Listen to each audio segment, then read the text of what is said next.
Hi everyone, আমি কোয়েল। Welcome to wings of কোয়েল। বর্তমানে আমি আছি ইংল্যান্ডের লিডস শহরে, আর তোমাদের সঙ্গে শেয়ার করতে চাই আমার এক বিশেষ অভিজ্ঞতা।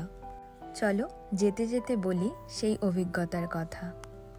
আমি আমার রুম থেকে বেরিয়ে পড়েছি, লিফটে নিচে চলেও এসেছি।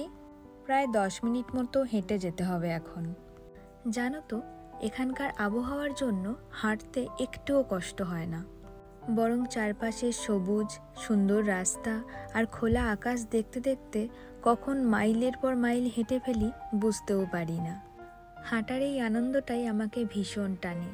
আর আজকের হাঁটার গন্তব্য একেবারেই বিশেষ, কারণ সেখানে মা দুর্গা অপেক্ষা করছেন আমাদের সবার জন্য। বিদেশের মাটিতে পুজোর এই আবহ খুঁজে পাওয়াই এক আলাদা অনুভূতি। এই যে চলে এসেছি সেই জায়গায়। এটা একটা স্পোর্টিং সেন্টার। বিদেশে তো খোলামেলা জায়গায় খুব একটা দুর্গাপুজো হতে দেখা যায় না, তাই একটু খুঁজে নিতে হয় কোথায় আসলে পুজো হচ্ছে।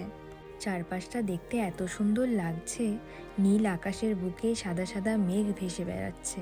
মনে হচ্ছে যেন আকাশটাও আজ উৎসবের সাজে সেজে উঠেছে। এই দূরদেশে থেকেও এমন পরিবেশে পুজো খুঁজে পাওয়া আমার কাছে সত্যি ভীষণ বিশেষ একটা ব্যাপার। পূজা হচ্ছিল ফার্স্ট ফ্লোরে, তাই আমরা সেখানেই উঠে গেলাম। এই প্রথমবার দুর্গাপুজোর সময় আমি ভারতের বাইরে আছি, ভাবতেই একটু অন্যরকম লাগে। আমরা গিয়ে পৌঁছেছিলাম বিকাল 5টা নাগাদ, আর পূজা শুরু হবার কথা 5:30 6টা থেকে, তাই তখনও পর্যন্ত লোকজনের ভিড় খুব একটা হয়নি। আরও একটা কথা তোমাদের বলেই রাখি, এখানে পুজো কখনোই ক্যালেন্ডারের তিথি নক্ষত্র মেনে হয় না, কারণ এখানে তো আর টানা 5-6 দিন ছুটি মেলে না আমাদের মতো। সবাই কাজ করে, পড়াশোনা করে, তাই সুবিধার জন্য ছুটির দিন বেছে নেওয়া হয়। এই কারণেই এই সপ্তাহে শনি রবিবার অর্থাৎ পঞ্চমী ও ষষ্ঠীর দিনে পুরো পুজোর আয়োজন করা হয়েছিল।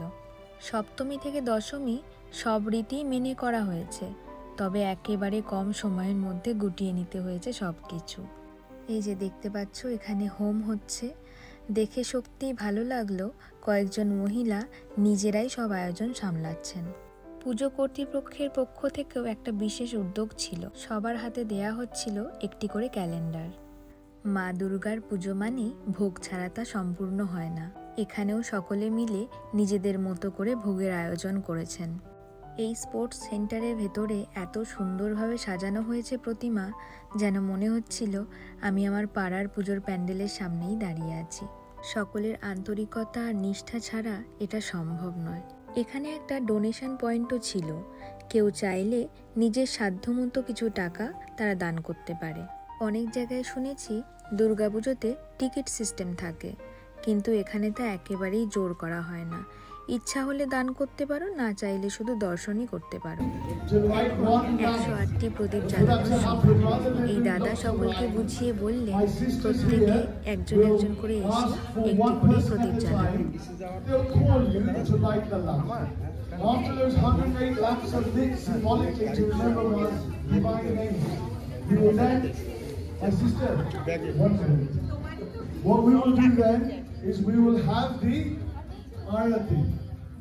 And at that time, we'll tell you what's happening next in the timeline. So sisters, if you like to start the 108, it started already. Who's the next person? Thank you. পূজার বাকি অংশ নিয়ে আসছি পরবর্তী ব্লগে।